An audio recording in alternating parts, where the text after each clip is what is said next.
BFM Business, l'émission qui donne envie d'entreprendre, l'entreprise BFM avec les éco-entrepreneurs. Philippe Bloch et Yves Villagine. Bonjour à toutes, bonjour à tous, bienvenue dans cette nouvelle édition de l'entreprise BFM, diffusée, vous le savez, à présent en radio et en télé, et multidiffusée, puisqu'on peut se retrouver notamment le week-end, le dimanche à 22h et le mardi à 14h. Ce qui ne change pas, ce sont nos traditions. On commence toujours cette émission par un invité entrepreneur, on va vous le présenter dans un instant. Il s'agit de Lionel Moutou, le fondateur de 1001 pneus. Et puis bien sûr également dans cette deuxième partie d'émission plutôt de notre première demi-heure, Jean-Victor Garnier, le cofondateur d'Eva Group. BFM Business, l'entreprise BFM. L'invité. Et bien sûr, cette émission toujours enregistrée avec les échos, représentée aujourd'hui par Yves Villagine. Bonjour Yves. Bonjour Philippe, bonjour à tous. Qui est Lionel Moutou, le fondateur de 1001 pneus. Alors, Lionel Moutou a 37 ans. Il est le cofondateur d'une entreprise qui vend des pneus sur Internet et qui s'appelle 1001 pneus, qu'il a cofondé donc en 2009. Et sans mauvais jeu de mots, tout roule pour lui et pour son entreprise, qui a réalisé l'année dernière 59 millions d'euros de chiffre d'affaires, avec une belle croissance de l'activité en perspective, puisqu'il prévoit 80 millions d'euros l'année prochaine, et de se développer à l'international. 1001 pneus est d'ailleurs déjà présent dans plusieurs pays d'Europe. Enfin, vous avez commencé, et vous nous en parlerez, vous nous direz peut-être pourquoi, vous avez commencé à développer un réseau physique de magasins. Vous en avez aujourd'hui 4 déjà. Merci Lionel Moutou, bonjour. Bonjour, merci de me recevoir. Alors racontez-nous, comment est d'abord cette idée ? Parce que ce marché, il existait avant que vous n'arriviez. Alors, ce marché existait déjà. Moi, je suis un passionné d'automobile depuis mon plus jeune âge. Vos yeux commencent à briller d'ailleurs. Voilà. Et informaticien de formation. D'accord. Donc, à la sortie de l'école, j'ai décidé d'ouvrir un magasin physique de pneumatiques. Ouais. Parce que pendant ma scolarité, un de mes maîtres de stage m'avait conseillé, si un jour je me mettais à mon compte, de vendre un consommable grand public. Consommable grand public, quelque chose qu'il faut, oui, l'achat récurrent. Voilà, et donc après le carburant, le premier consommable qui m'est revenu à l'idée en tête, voilà, c'était le pneumatique. Ouais. Donc j'ai créé ce centre-là, ce centre automatique de pneumatique, qui, au fil des mois, en fait, je me suis rendu compte qu'on avait certaines difficultés, notamment du stock, où on n'avait pas forcément la bonne référence disponible, et donc ça nécessitait que le client revienne. Bien sûr. Et donc je me suis dit, finalement, le web étant mon métier, et c'est le canal le plus adapté. Votre formation plutôt que votre métier à l'époque, puisque la formation, c'est ça. Ouais. Et donc du coup, un ingénieur informaticien passionné d'automobile a donné naissance. Ça a mélangé les deux. On est en quelle année ? On est en 2005 pour le magasin, 2006 l'année du dépôt de la marque 1001 pneus auprès de l'INPI. Et puis j'ai travaillé avec Maxime Sabourin pendant 3 ans, de 2006 à 2009, avant de lancer l'activité le 19 août 2009. Vous étiez quoi, le premier acteur, ou bien vous étiez déjà sur un marché qui commençait à exister ? Alors, il y avait déjà 2 acteurs, mais c'était les balbutiements du début de l'Internet au niveau du pneumatique. Donc, non, on n'était pas les premiers, mais on a eu un modèle assez différent des autres, puisque les autres acteurs étaient tous issus du monde du pneumatique. Et nous, en fait, avec Maxime, nous étions les seuls à être issus du monde du pneu. Alors, en quoi est-ce une force, justement, de ne pas en être issu ? Justement, en fait, n'ayant eu aucun contact avec les manufacturiers, on les a tous contactés un à un, et ça a permis, en fait, à ce que 1001 pneus propose toute la gamme et toutes les marques de pneumatiques. Très rapidement ? Assez rapidement, oui, on a vu rapidement un peu plus d'une centaine de marques, et donc le fait de ne pas avoir d'atomes crochus avec d'autres manufacturiers, ça nous a permis d'offrir une gamme large et complète pour nos clients. C'était les marques leaders ou c'était les challengers qui vous ont rejoint ? Parce que les marques leaders, parfois, elles craignent un peu de mettre en concurrence les différents réseaux.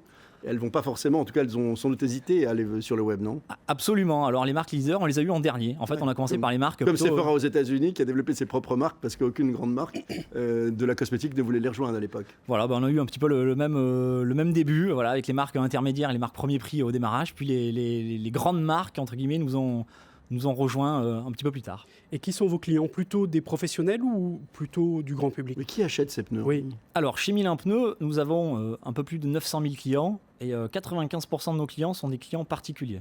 D'accord. Donc, le marché du pneumatique envers les professionnels s'inscrit dans notre stratégie 2018-2020. Mais au départ, le site était lancé uniquement en activité B2C. C'est-à-dire que les gens commandent des pneus de remplacement, les montent eux-mêmes ? Non. Alors, tous, en fait, peut-être. Voilà, c'est très simple. On a essayé d'offrir via Mille et un pneus des outils de simplicité pour faciliter le remplacement du pneumatique des consommateurs. Donc en fait, vous venez sur notre site, vous indiquez la taille de vos pneumatiques. Si vous ne la connaissez pas, nous avons différents outils. Moi qui suis un neuneu complet. Voilà, nous avons différents outils en fait, mis à votre disposition pour vous aider à choisir la bonne taille de pneumatique. Par exemple, comment je fais ? Je veux essayer de comprendre. En fait, un pneumatique est composé d'une largeur, d'une hauteur, d'un diamètre, d'un indice de vitesse et d'un indice de charge. Et donc cela, on vous l'explique. Oui, parce que déjà, je suis largué, moi. Voilà, mais on vous explique où vous trouvez ces informations-là sur le pneumatique. Oui. Et donc ensuite, vous rentrez ces dimensions-là dans le site. Oui. Et on vous propose des résultats de recherche classés alors soit par prix, soit par catégorie de pneumatique, soit par avis de consommateur, soit par label énergétique. Et en fait, une fois que vous avez choisi vos pneumatiques, là, dans une deuxième étape, on vous propose de choisir l'un des 6000 centres de montage partenaires qui va recevoir le pneumatique directement et le monter sur votre véhicule avec une prestation et des tarifs connus à l'avance. Quelle est la part de gens qui font appel à ce réseau de partenaires ou montent leurs pneus eux-mêmes, comme l'évoquait Yves Villagine ? C'est 50%, 50%. D'accord. 50%. Alors ces réseaux partenaires, ils ont été difficiles à convaincre parce que du coup, vous leur piquez une partie de leur business, vous leur piquez déjà le produit, ils n'ont plus qu'à faire la main-d'œuvre, si je puis dire. Donc comment est-ce qu'on convainc un réseau de 6000 prestataires à qui, quelque part, on enlève une partie de leurs activités naturelles ? Alors, on les a contactés au démarrage. C'est vrai qu'au début... Ça doit être chaud. Voilà, mais au début, ils n'étaient pas très... Bonjour, je viens tuer votre business. Exactement, c'était leur retour. En fait, ils nous disaient, on ne va pas au restaurant avec son propre steak. Donc, ils n'étaient pas très d'accord. Et finalement, en fait, on leur a expliqué que les clients qui passaient par notre site et qui allaient utiliser leur service n'étaient pas leurs propres clients. Donc en fait, on allait leur amener du trafic additionnel auquel ils pourraient vendre en fait des produits et des prestations supplémentaires.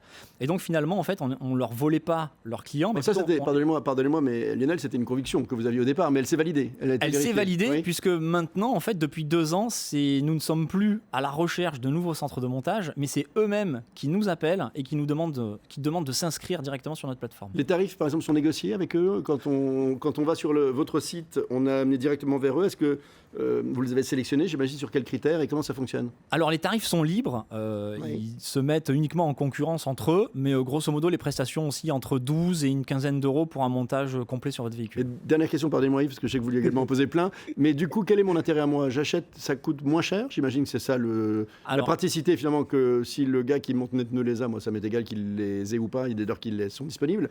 Voilà, mais est-ce qu'il y a un écart de prix de combien pour moi ? J'imagine que c'est la motivation numéro 1. Fort de notre volume, puisque l'année dernière nous avons vendu un peu plus de 1 140 000 pneus, par rapport à un tarif concessionnaire, l'économie peut aller jusqu'à moins 40% sur des pneus de grande marque. Oui, c'est considérable. Oui. Et comment vous vous êtes développé ? Parce que vous dites que votre produit était prêt en 2009, vous êtes lancé en 2009, il y avait déjà des concurrents sur ce marché. On l'a pas évoqué tout à l'heure, mais vous êtes le numéro 2 français sur ce marché. Le premier s'appelle Allo Pneus, il est basé à Aix-en-Provence, c'est une entreprise qui réalise 250 millions d'euros de chiffre d'affaires. On a reçu dans cette émission ensemble. Voilà, ensemble. Il y a un leader européen qui est un 2-3 pneus, qui est un néerlandais, si je ne me trompe pas. Allemand, pardon.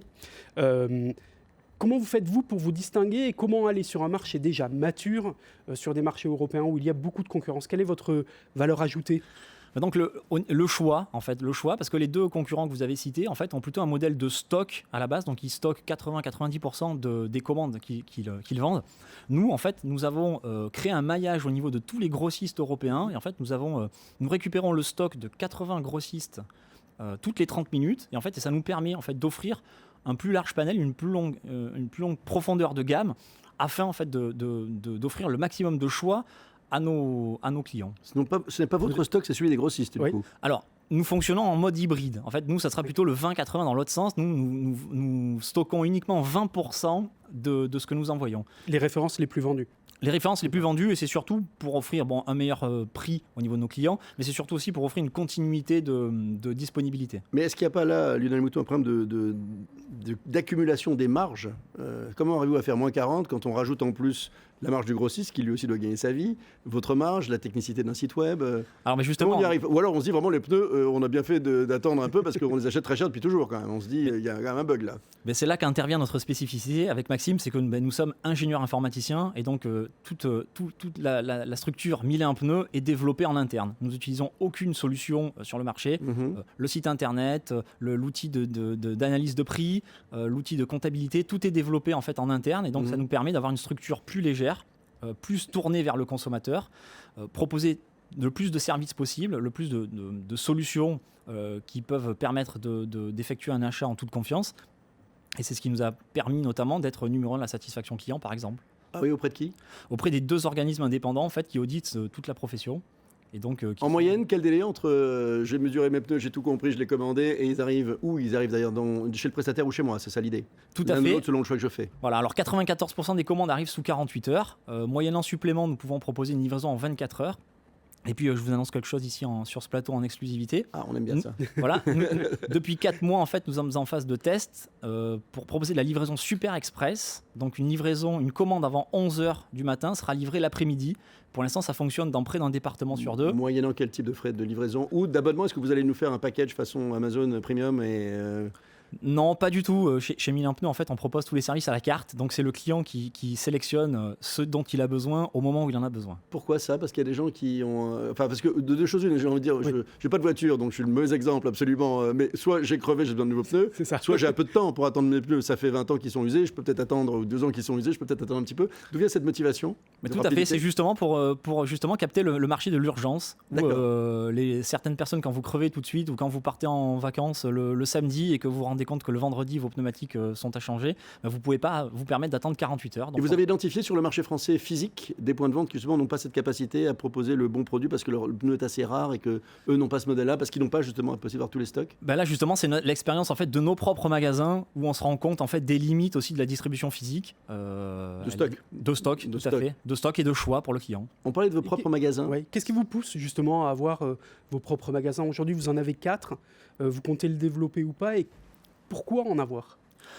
Pour connaître en fait la problématique que rencontre la distribution physique. Si on n'en a pas, en fait, si on reste qu'un site internet, qu'un outil et qu'un client reste juste une adresse email, on ne peut pas se rendre compte en fait des besoins réels des clients. Alors vous avez besoin de ce contact physique avec le client, vous avez besoin de le voir. Absolument, on a besoin de le voir, on a besoin de l'entendre, on a besoin de savoir exactement ce dont il a besoin, à quel moment il en a besoin, comment est-ce qu'il s'y prend, pour pouvoir justement proposer et développer les outils correspondant à ses propres besoins. Ça va se développer en propre ou en franchise ? Ça va se développer en fait plutôt en franchise. En propre, voilà, les 4 magasins nous ont suffi à comprendre exactement les attentes et les besoins des clients. Donc maintenant, on va ouvrir ça au niveau des franchises. On peut vendre autre chose que des pneus en ligne quand on est un spécialiste du pneu ? Parce qu'il y a d'autres, on évoquait je crois Oscaro également, qui commence à en faire alors que lui était plutôt sur les pièces détachées, me semble-t-il. Le leader de la pièce détachée, c'est Oscaro. Il en vend un petit peu, pas c'est pas l'essentiel de son chiffre d'affaires. On le rappelle, c'est 300 millions d'euros de chiffre d'affaires par an, Oscaro, quand même. Alors oui, on pourrait vendre d'autres choses que le pneumatique, mais pour l'instant, c'est pas le sujet. On a une forte croissance depuis le début, depuis 2009. On essaye d'absorber notre croissance. Justement, cette année, on devrait réaliser un chiffre d'affaires de 80 millions d'euros. On vise 100 millions d'euros pour 2018. On vise le marché des professionnels et des flottes, ce qu'on disait tout à l'heure. Donc, on va préférer... continuer le métier qu'on sait faire plutôt que de s'éparpiller à vouloir se lancer dans toutes les directions. Alors, Pardon, Philippe. Parlons un tout petit peu de développement. Vous dites que vous allez vous développer. Vous avez levé, si les comptes sont justes, 8 millions d'euros depuis que vous existez, depuis 2009, et vous n'avez atteint la rentabilité qu'il y a moins d'1 an. Comment c'est possible ? Justement, en fait, étant très convaincant auprès de ces investisseurs. Non, mais c'était, c'était le plan, justement, l'objectif. Ouais. Ce qu'on disait tout à l'heure, c'est que pour pouvoir se servir directement chez les manufacturiers et obtenir de meilleures conditions tarifaires possibles, il y avait un effet volume.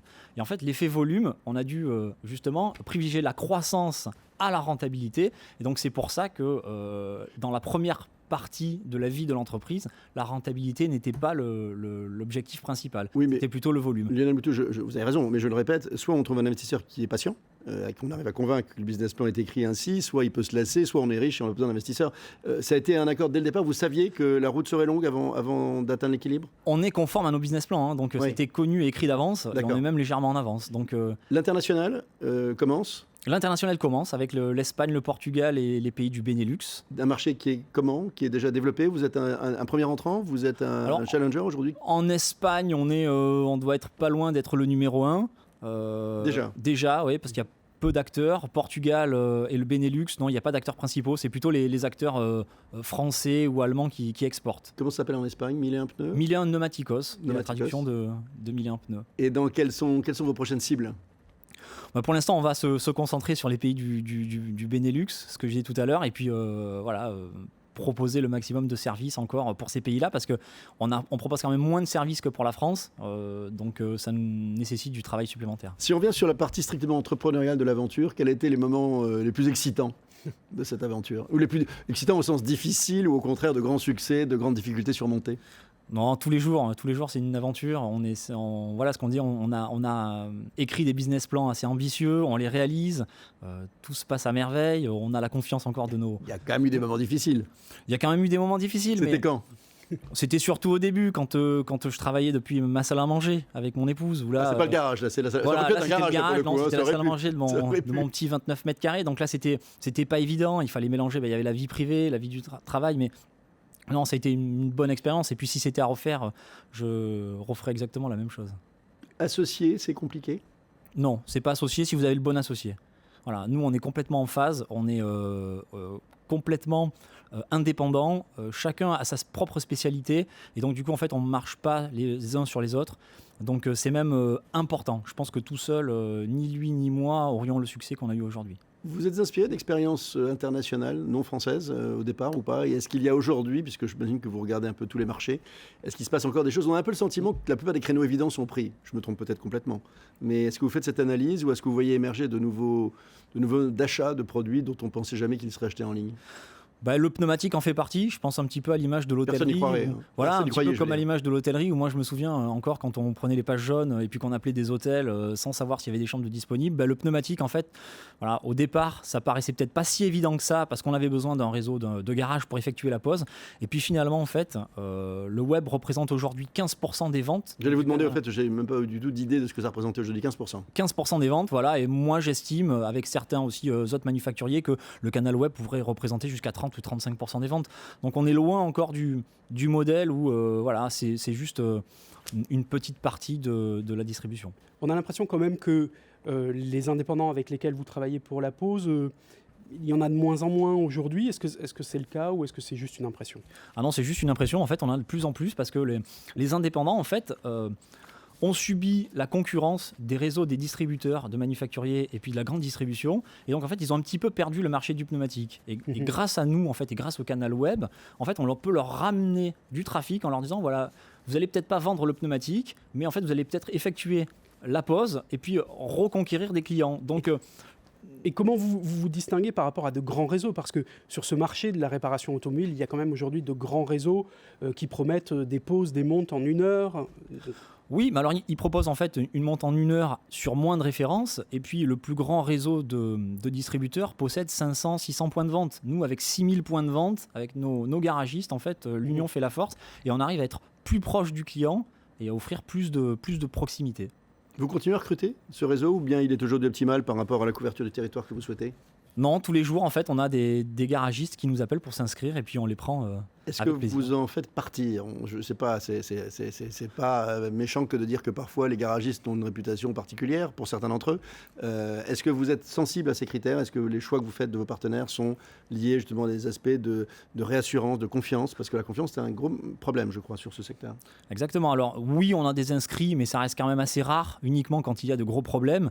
Et puis en fait, chez Mille-et-un Pneus, on a embauché aussi une personne qui va à leur rencontre pour les voir, pour garder aussi cette approche physique en leur disant voilà, on n'est pas juste un site internet qui vous envoie un colis avec 2 pneumatiques dedans, mais on est aussi une entreprise qui vient vous voir, que vous pouvez contacter. Et donc on essaye aussi d'animer notre propre réseau. Et ça va faire partie des embauches supplémentaires. Vous allez au bout de la logique web, c'est-à-dire vous faites noter comme sur Uber ou comme sur tous les sites aujourd'hui où on note systématiquement tous les prestataires et éventuellement on a intérêt quand même à être bon si on veut rester dans le réseau. Exactement, c'est ce que je vous disais tout à l'heure. On paye pour être noté et puis ces organismes indépendants en fait, qui notent toute la profession nous ont donné la position de numéro 1 de la satisfaction client. Il nous reste à peine 30 secondes. Votre rêve le plus fou pour Mille-et-un Pneus, vous et votre associé? Continuer le développement qu'on a. On n'a que 37 ans, on passe de bons moments ensemble, on a encore de bons projets et puis on veut les mener jusqu'au bout. Vous seriez un serial entrepreneur du style le jour où il y a une très beau chèque qui arrive, je vends et je fais autre chose? Une autre entreprise? Une autre idée? L'occasion ne s'est pas encore présentée, mais je pense que je resterai dans l'automobile et j'aime vraiment le métier entrepreneurial, j'aime vraiment les gens, j'aime vraiment nos salariés. C'est quelque chose qui compte vraiment pour nous, donc à refaire, bien entendu. Je confirme que les yeux brillent à chaque fois qu'il parle d'automobile. Merci Lionel Moutou. Je rappelle que vous êtes le cofondateur, on peut le dire comme ça, avec votre associé, de 1001 pneus. BFM Business, l'entreprise BFM. La niaque de la semaine. Notre niaque de la semaine, c'est Jean-Victor Garnier, le cofondateur d'Eva Group. Et c'est vous, Dominique Cristino, en tant que président de l'Institut du mentorat entrepreneurial, qui la présente, cette niaque. Eh bien, c'est à mon jour, c'est assez simple. Avec notre, j'ai envie de dire, camarade de Eva Group, le cofondateur de Eva Group, qui, entre 2007 et 2017, une petite dizaine d'années, dépasse les 12 millions d'euros et sur une lancée d'obtenir les 15 à 20 millions d'euros assez prochainement. L'objectif, c'est toujours de devenir une ETI. Exactement. Voilà, et d'être accompagné dans ce processus parce qu'il faut de l'argent pour se développer, mais il faut plus que de l'argent pour se développer, et donc avoir une vision de devenir une ETI, une vision de développer également. Accompagné, Dominique Cristino, par l'IME depuis combien de temps et par qui ? Alors, c'était en quelle année là ? Alors, on a démarré bonjour à tous. On a démarré le programme de mentorat en 2012. C'est un mentorat qui a duré 18 mois. Voilà. C'est le principe, 18 mois. Voilà, avec Jean Bréchon, entrepreneur, et qui est passé par l'entreprise Bulle. Alors, objectif, d'abord, qu'est-ce que vous faites comme métier ? On ne sait pas. Moi, comment on devient une ETI à partir de 10 millions d'euros ? Moi, je veux tout savoir. Donc, on fait du conseil et de l'expertise en système d'information et en cybersécurité. Donc, sujet éminemment d'actualité. Donc, ce sera une ETI. Ça sera une ETI. Ça y est, c'est réglé. Non, mais on sait les dénicher. Oui, gros marché. L'intuition de Dominique. Donc, on accompagne en synthèse les entreprises à tirer au mieux profit des technologies numériques pour servir leur compétitivité. Il y a des ETI dans le domaine du conseil ? J'en ai peu en tête. Il y en a de moins en moins. Il y a beaucoup de petits acteurs et c'est vrai que le marché s'est fortement concentré ces dernières années. Oui. Alors, qu'est-ce qui a amené, si c'était avant et après le mentorat, qu'est-ce que ça vous a apporté ? Où en était l'entreprise et la vision stratégique de son dirigeant avant et après ? Parce que c'est un peu ça aussi l'idée de ces niaques un peu IME, c'est qu'on comprenne à quoi ça sert et comment ça marche. Donc, le mentorat a démarré à une période très critique de notre développement, puisque on avait lancé notre programme d'accélération. Et le mentorat est arrivé parfaitement au bon moment pour nous apporter le cadre et nous aider à nous poser les bonnes questions. Alors, quelles étaient-elles justement concrètement ? C'était quoi ? Je pense que Philippe avait envie de poser la même question. Il y avait une réelle dimension un réel sujet autour de l'international, puisqu'on a osé très tôt l'international. Devions-nous y aller ou pas ?